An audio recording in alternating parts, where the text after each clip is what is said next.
and so they're going to bid, and they're going to bid over. So what happens when the appraisal doesn't come in? You know, this sounds like the death knell, but it really isn't. So first thing I want to say is, obviously, as professionals, you guys know that the first thing you do is try and negotiate away the difference. But sometimes the difference is too big. And sometimes the seller has been convinced that, hey, my house is really worth that, and I'm not lowering the price. All right, so what do you do? So the first thing is that if you're a listing agent and you've done your CMAs and you've done your homework, then we're reminding you that your homework is important to the appraiser too, not just to the seller. So have it available. Make sure that on that appraisal appointment, when the guy comes out to take a look, that you've presented your facts and figures to help them along. Let's help them find the number. Now, if you're the buyer's agent, you also want to do the exact same thing. If you're a local aid, you've got the local knowledge. So why is that house worth more? Is it a better school district than some others that are priced the same? Is the house been refurbished? In other words, use your local knowledge as well and make sure that that's available for the appraiser when he comes to visit. But when all else fails, you can turn to your trusty mortgage broker, and we can help. Now, this tip comes courtesy of Bill McNamara, who's a whiz at this stuff. And this is something that Bill showed me, and it's brilliant. Look, let's say, for instance, you got a house that's on the market, 625. Well, let's say it starts out at 600,000. And the bidding goes back and forth, and now your buyer has landed this property at 625. Okay, so they're putting 20% down, and they're going to take a $500,000 mortgage, and everything's happy until the appraiser comes out. He looks at the property and says, no, not 625. I'm thinking 6, maybe 610 at the very most. So what do? The borrower, they wanted to put 20% down, or what they thought was 20% down, and they wanted a mortgage for $500,000. Now, if that was so, their payment would have been about $2,075. That's at $625 purchase price with a $500,000 loan. All right, so now it hasn't appraised out. Now the place comes in at 600, and they're borrowing $500,000 on $600,000. Well, that's 83% instead of 80%.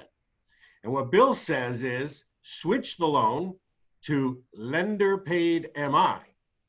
That sounds like a mouthful, but that's something that we do. And basically what it does is it increases the interest rate by just a little bit and turns the loan into lender paid MI. And I'll give you an example. That same $500,000, in other words, they're not putting any more money into the deal. It's now going to cost them $21.41 a month versus $2,075. In other words, the deal can still go forward. The borrower is going to pay $67 more per month. If they really want that house and they don't want to put more money into the deal can still go forward. Their payment only goes up $67. And quite frankly, if they really were, if that was really the house, then $67 is a small price to pay to make the whole thing go.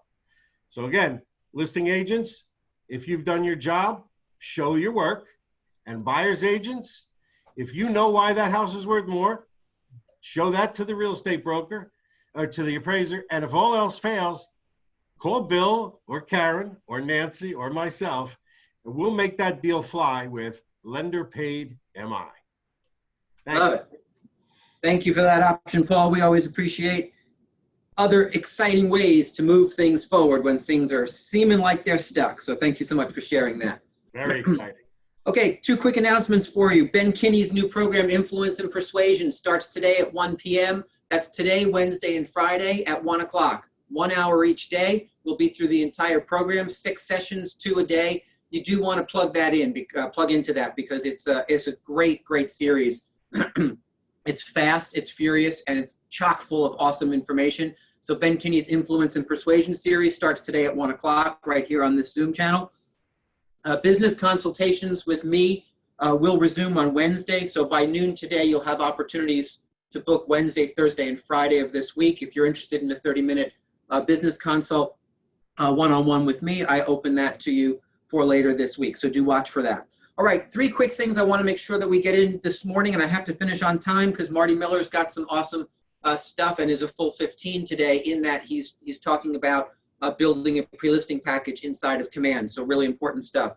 The PPP update, for those of you who received a PPP, some PPP funds, there's new guidance on top of the old guidance, which frankly is more confusing than the original guidance. And so in consultation with my accountant on Friday, what he said to me, I will repeat to you. He said, you know what, guys, do nothing. Do nothing. Don't pursue forgiveness right now. We have until the end of the year to do it. And it's likely that things are going to change a bunch of times between now and then.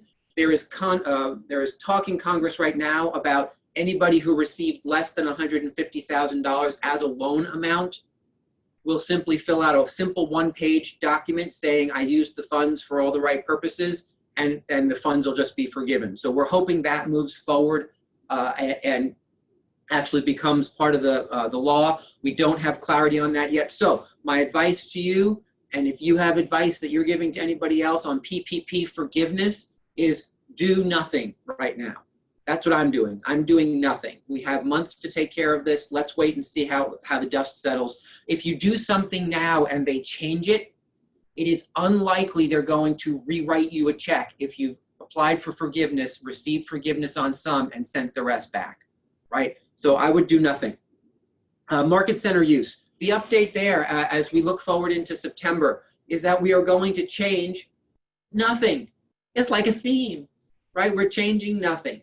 So just know that the market center rules and protocols and all that stuff that we've been working under for the last couple of months, they remain the same at least throughout the end of September. And what that means is you have full use of your market center. You also have full use of the remote options that your market center has been offering. You also have an opportunity to meet with guests during the week by making an appointment through the front desk in our conference rooms. And you also have an opportunity to meet with guests on the weekends or in the evening.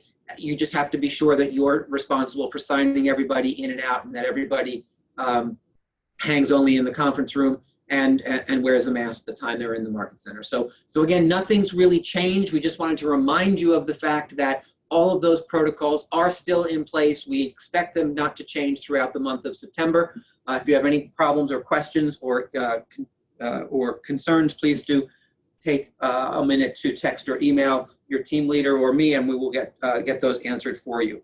All right, in my remaining few minutes, wow, I really have minutes.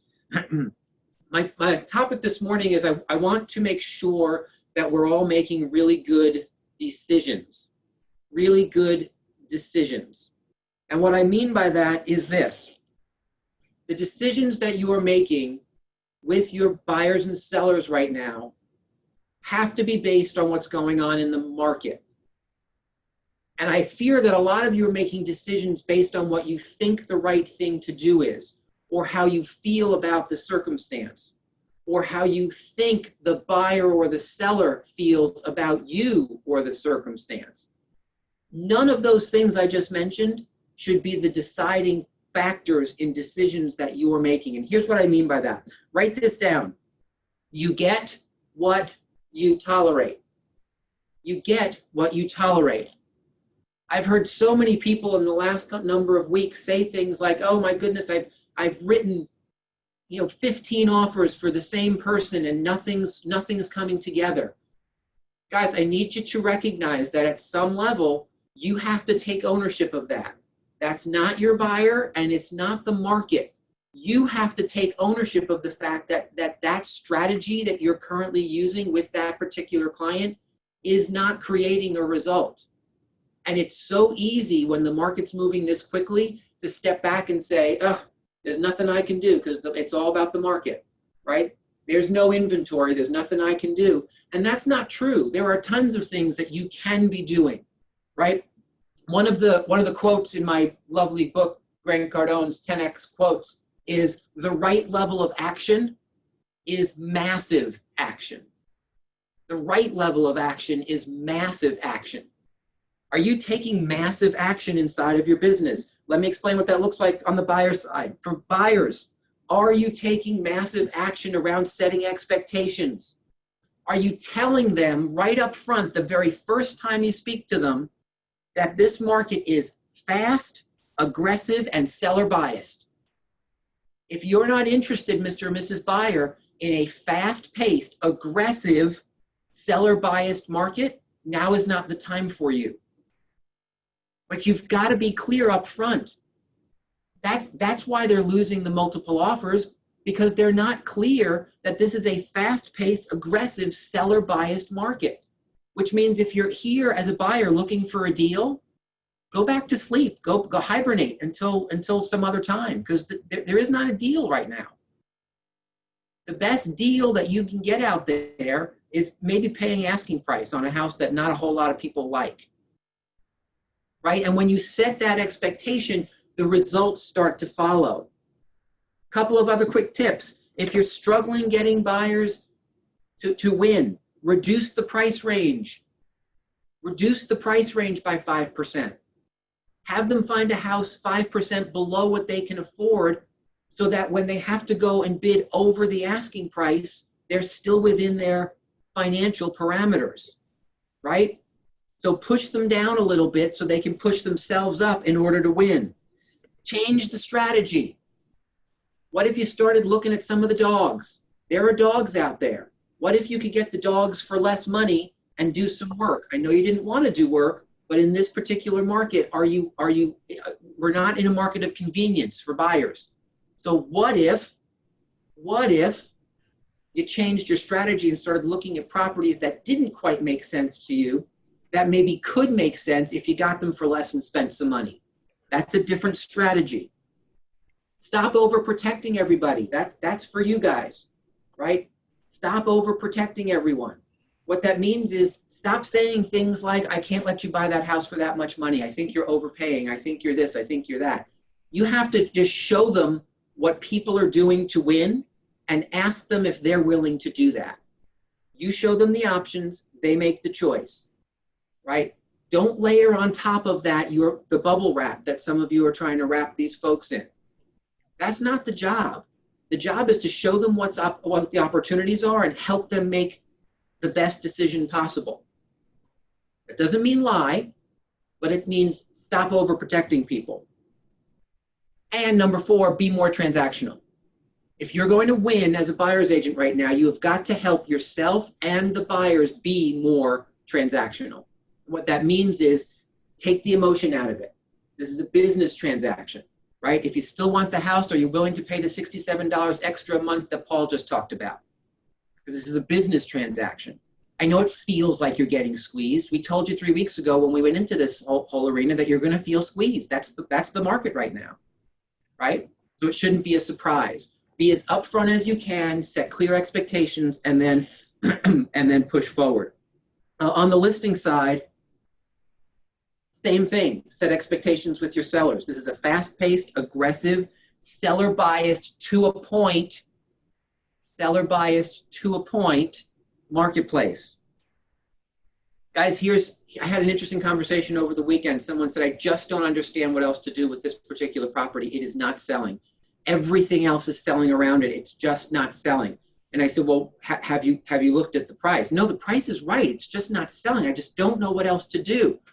I wanted to take my pen and shove it in my eye, right? Can we all be clear?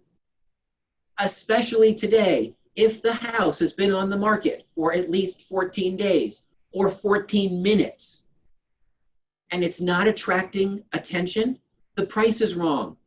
Get aggressive about the pricing and you'll get aggressive attention on your property, right? Use the month supply of inventory, right? I did a class on Friday where I was showing month supply of inventory. We used a couple of examples, Ridgefield and Norwalk, I think. And in those price ranges that we were using as examples, there's like 1 to 1.5 months supply of inventory in so many of those price points. Bring that information to your seller.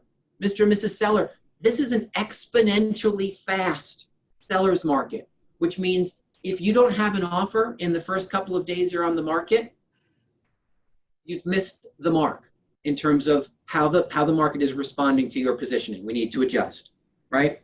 And lastly, getting new business. Getting new business, I want to give you 5 quick things about getting new business, because if you're not crazy busy right now, you're doing something that is not what you should be doing. Your activities are off. And I want to underline that, right? Really bad real estate agents are making a lot of money right now in real estate.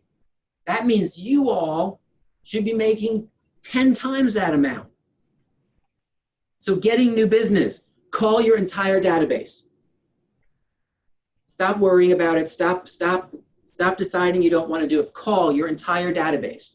Start at 9:31 when we're done this morning.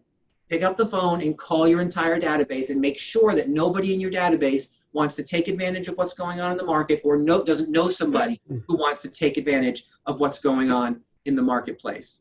Call your entire database. Number 2, host 2 to 4 open houses a week.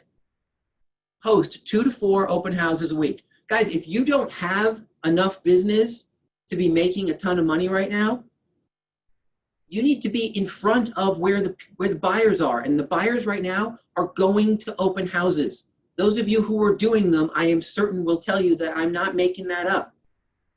So if you don't have enough business, there's nothing else for you to be doing. Host 2 to 4 open houses a week. Host 4 to 6 open houses a week.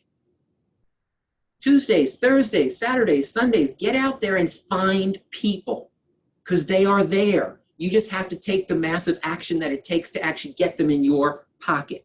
Number 3, call every single old expired for the last 5 years and see if they want to sell their house.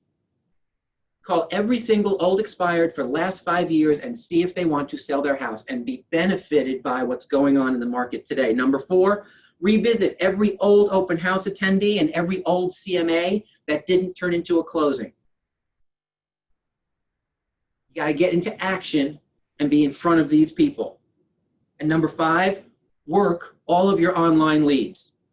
Whether you're getting them from Zillow or Realtor.com or from your own inventory, or you're running Facebook ads, whatever you're doing to capture people online, work those online leads and make sure they understand that the benefits that exist in the market for both buyers and sellers right now are unreal. Guys, that's the massive action that we all need to be in to continue to drive your income to where it needs to be. Thanks for the time this morning. It's always a pleasure to see you. Adonis, my man, where are you?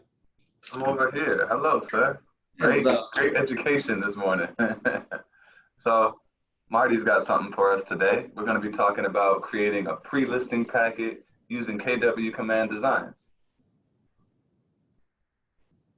Good morning, Keller Williams, and welcome back to the KW Command 66-Day Challenge 4.0, and today is day 38. Briefly, just a quick thank you for all of you and your patience during the pause of my wife and I having our 3rd daughter. Super excited for her and for our family, and little Lily Mae is doing great. So we are back at it today. We're going to dive into Command for Listings, and we're going to start off by looking into designs and the listing presentation that's included in designs. So today we're actually going to build out a pre-listing packet. So we're going to go into designs. I've chosen designs here on the left-hand side. I'm going to click on this big plus sign to create a new asset, and I want this to be a print asset. So I'm going to click on print and click on next. Now I want you to know that even though we're choosing this as a print asset, there may be times where we actually download this and choose not to print it. We can actually email it over. So you would have that selection. Just because you're choosing a print asset doesn't mean it can't be emailed. So we have 2 templates when we come into our listing category and then choose the listing presentation subcategory. And you can decide which one of these 2 you want to use. I'll be honest with you, I prefer the second one. This one kills my ink cartridges with all of that black ink. So we're going to go with this second one, and this is the template I recommend using. I'm going to click on Use, and that's going to load us into WeBrand, where we can start creating this pre-listing packet. Now, you'll see on the left-hand side a series of templates. So this one's a little bit different. And in the past, we've had pages where it might be a 2-page template. In the listing presentation, these are all actually individual templates that you're going to choose to bring in. And it's a very powerful set of templates. I would argue that the majority of it, I want my clients to see prior to actually meeting with me. And that's what we're going to do as a pre-listing template. So you can say the first 2 pages here just as kind of the intro and then the instructions. Neither one of these are actually going to go to the client. So we're going to come down to page 3, or the third template, and I'm going to click on plus, and that's going to add this template to my pre-listing packet. You can see down here at the bottom how many pages we have. Now, for some reason, it automatically brings in a blank page to start with. You can just click on that down arrow and trash that. Do I want to delete it? Yes, I do. And now this becomes our first page. We're going to come down to the 4th template, and I'm going to include that. And then when we get down to the 5th through 9th template, we're going to skip all of these. Let's minimize those pages so you can see what we're working on. But this is specific to the property, as is this, and this is actually kind of our the discussion that we're going to have, the qualification discussion we have when we meet with our clients about learning more about them, how soon they need to be there, etc. I don't think this needs to be in the pre-listing packet either. The goal of this pre-listing packet is to have one template that you send out to every single client that you don't have to make very many changes to. So moving down, this is our 9th template. And from here, we're actually going to include every template afterwards. So I'm just going to click on plus. It's going to bring that one in, and then we're slowly just going to go through and bring in each one of these templates into our setup. And you can see at the bottom, our page count is going up as we bring in these templates. We're at 6 pages, 7 pages, 8 pages, and so on. All of these template pages on the left-hand side, after we got past page 8, these are all pages that don't really have to be changed per property. They're going to remain the same on all of our properties. Now here we get into some of the numbers driven conversations. I'm going to choose this first one, right? And this second one, although it's very comprehensive, there were a lot of these numbers that I was having difficulty tracking down. So I'm going to be honest with you, I'm going to skip this page. I think it's very comprehensive. I think it's great for those who are very analytical. And yet, especially down here at the bottom, I struggled to find these numbers. So we're going to leave it as this page. We're going to skip this one. Now, if you have access to all of these numbers, especially the ones at the bottom, highly recommend including it. But I'm just being transparent. I couldn't find them, so I'm going to skip it. Credentials and awards, no issue. We've got those. We're going to keep coming down and just including all of these. Now, here's Portfolio of Excellence. There's actually 2 versions of this page. These are essentially your past solds. So if you have past solds, you can feel free to include those. If you don't, you're a newer agent, then I would just say skip these pages as well. Obviously, you would want to continue to update these pages. If you're saving this as a template, you would continue to send out. So it's a question of whether or not you want to update these every time. I'm actually going to skip both of these, and I'm going to leave them for our listing presentation, not include it in the pre-listing packet. Same with featured listings. This is something that I want to create per listing packet. The pre-listing packet I want to be universal, so I'm going to skip this page as well. We're going to get down into reviews. That's fine. Here's the promise, and then the bottom line page. So there you have all of that. You can choose this last page, again, another ink killer with that black background. We're going to just include that, but we're probably going to change the background. So now you can see we have an 18-page design, and as we go through, it's a little bit different, again, when we're working with this, because we have to use the Pages button to go through and see everything that we have. So again, you can see here's through 13, and then if we just keep on moving over, you would get to 14, 15, 16, 17, 18, 19. So let's go back up to number 1. And now we're going to, ideally, this is the only page that we would have to change in our pre-listing packet. Once we save all the other changes permanently, this is the only one we would have to adjust. So this is a custom consultation exclusively prepared for. I would come in, click on the names of my clients, and I'm going to just change that. Let's just say this is Marty and Nicole, and I'll save those changes. And then It made it a little bit bigger. It pushed it to 3 lines. So I can click on this vertical bar and scoot that over a little bit. Now it's on 2 lines. Let's go into the last name and change that to Miller. Perfect. We've got save changes. On any of the photos that are included throughout all of these templates, if for any reason you want to change them, you can always click on the photo and then it takes you into images and you can choose any of these style, lifestyle, at home, activities, neighborhoods, house types. Each of these are folders that when you open up have a ton of different photos in here, right? So you can kind of custom tailor this however you'd like. So if I wanted to change this photo with this one, I would just click on the replace image button and you can see it changes it out. KWDBA name, I do need to alter that. So I would come in, find my company, or my library has my DBA logos here, and I would just replace that one. And let me move it up a little bit. There we go. I'm going to come in and change my name. And again, here's the nice thing. Once I do this, I only have to do it once, because then the only things I'm changing after that point are essentially the names of the client that I'm going on the actual, or that I'm scheduling the packet with, the appointment with, excuse me. So let's move that over so that looks good. It's on the same line. Let's do all caps. That's just a personal preference there. Most people think Airbnb is the only way to do short-term rentals. If that's you, you're leaving money on the table. In this video, I'm going to show you how you can start a 6 or even 7-figure real estate business, even if you have 0 experience and don't. And I'm kind of showing you how to make these changes on this first page because this is what you're going to do consistently throughout the rest of the changes. It's basically you can just click on each one of these text boxes. This button right here, the half-eaten Hershey bar is what I like to call that. It's the typewriter button. That opens up so that you can then edit whatever you've selected as far as the text goes. I can come down here and click on the contact box. And let's go ahead and put in my phone number. You're going to want to have your app link available. You can actually get this from within the consumer tab. So you probably want to copy and paste that over. And then you're going to want to make sure you put in your email address here as well.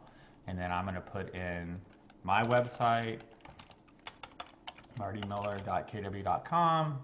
And for now, I'm just going to remove this app page there and save the changes.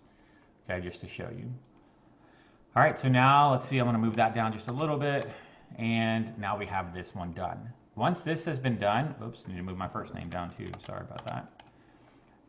Now all I have to do in the future is just change out the name of the client. This page is completely done. I'm going to come back to templates, right? I'm going to look at the pages, and let's go now to page 2. Oops, did I change my headshot? I didn't change my headshot on page 1. Sorry about that. Let's go back. I don't know who this young lady is, but she's not me. So let's go back to images, my library. I've got my headshot saved. I can just replace that pretty quickly.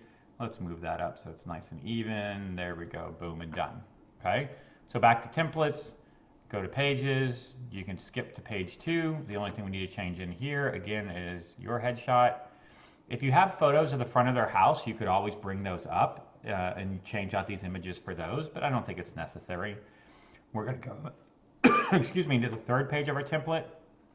You want to read through this and make sure you do all of these things.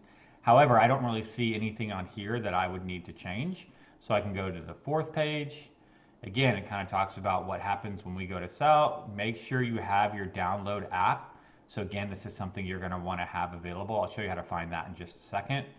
And then essentially then you're going to go through each of these pages and make sure there's no information that you need to change. And the majority of these marketing-based pages, you're not really having to change anything. Let me make sure the app link wasn't in this one. It doesn't look like it. Also, just be careful on the formatting. Sometimes it gets a little bit wonky depending on your monitor. I can bring that over just a little bit. Go on to the next page. Everything looks good there. Nothing that needs to be changed. I would make sure, obviously, that you're very well aware of what's included in all of these so that you are actually doing them when it comes time, you know, when they're asking you, hey, you didn't do what you said you were going to do. Well, I never said that. Yes, you did. It was in your pre-listing packet. So make sure you understand everything that's being included. Now, this one is the changes that we need to make to our actual numbers. So this page does need to be edited. First things first, let's go ahead and change the headshot. Second, I would come in and change my name, my team name. I can put in, right, and here's the other clue here, like this is kind of difficult to read for me. I can come down here and actually click on zoom in, make it much easier to read. So I would come in and change anything that I have as far as some key assets, my degree, whether, any of my kind of accreditations and things like that here. I've not been in the business for 15 years, so I would come in, I would change that 15 to 7 and save the changes. Total clients served, I've not served 268, I'm at 167, save changes. Repeat clients, I'll be honest with you, I have a hard time tracking this because these 167 were both when I was on my team and then as an individual. I'm going to change this number to one that I feel is powerful, which is with my CMA, I can actually track recent history and my numbers. So this is a comparative market analysis of my actual recently sold properties. And you can see down here that my sales price to list price average is 99.72 and my days on market is 35. So I'm going to come in and actually change that to 35 by clicking on the keyboard, 35. And then I'm going to change this to average days on market and save that change. And so then I can squeak that over just a little bit and squeak that over a little bit, and there we go. Now that looks good, and then I'm going to come back in. What was that number? It was 99.72 and change that. So you can kind of change these numbers to whatever you want to be, and then format the box to make sure that they look good. So I'll move that over. Here's a simple passive income business that allows you to be free. You probably don't know. Sorry guys, I'm not sure why this is happening. And there you go. Maybe we need to check out that percentage, or I could just put 99.7. That's close enough, right? Save changes, and then change that box. And this is sold to list price percentage. And let's make that 2 lines. See what that looks like in the box. That looks good. And now these are important numbers for me. You can go in and change whatever numbers that you want as well. Last thing you'd want to change is your DBA name here, and then the address and information on your actual market center. Once we go to the next page, you're going to put in your accreditation, or excuse me, these are credentials and awards for Keller Williams. So you have the ability to leave these alone, or if you want to come in and put in your own credentials and awards, you could do that as well. Finally, leading the industry, nothing that I need to change on this one. Page 15, I would go through and actually put in my recommendations, change these out, right? And then the promise, pretty powerful. Make sure you read that and you understand what you're promising to do. Bottom line, right? And then you can scan in your own signature or just put your name or whatever you wanted to put there. And then finally, you would go through and change this out. Here's what I'm going to do because I don't want to kill my printer. I'm going to actually go through and change this to white. Then I know there's a bunch of text here. I'm going to change all of that text back to black. And that way it makes it a little easier on my printer not to have to print all of that black ink toner in the background. And then I can just change my DBA logo as well. Let's get that back up. Oh, where'd it go? There we are. And I can actually just get rid of this one and then drop this one in, shrink that down a little bit, and there you have it. All right, so that was a quick and simple way to go through what's the it's actually the listing presentation, but what we have now done is gone through and pulled out the pages that we wanted to use as a pre-listing packet. So we've got 18 pages of templates that we've now gone in and edited all the templates. I'm going to come up here and I'm actually going to make sure that I title this pre-listing packet. All right, so that saves this actual design in my command. And then when the time comes, I would go to download this and I would say, hey, I want the PDF and I want all of the pages. I want high resolution print quality. Don't need to do any of these. And then I could start the download. And now I'm going to have a PDF of this listing packet that I can either choose to print or I can actually send it if I'm for any reason emailing my pre-listing packet. Once I am finished, I would then click on done, And now the nice thing is that this pre-listing packet is now a template that I can come back in. Let's say, I don't know, a week from now, I'm going on another listing presentation or got another appointment, and I could click on this. And now the only thing that I have to change, unless my statistics drastically changed, the only thing that I would have to edit would be to come in and click on page 1, and I would change out this information, right, as far as the pre-listing packet goes, to the name of my new clients. And then I'm done. That's how quick I can send that pre-listing packet. Tomorrow, we're going to focus on the listing presentation. We're going to use this same template, but we're going to pull out the pages that have to do with the actual stats and numbers that we would discuss at a listing presentation. All righty, that's it for the day. Thank you so much, Marty. We appreciate you as always. Tomorrow, as he said, he will create an actual listing packet utilizing these same tools. So tune back in tomorrow for the different version of this. We will see you guys later. Have an awesome, awesome day. Take care.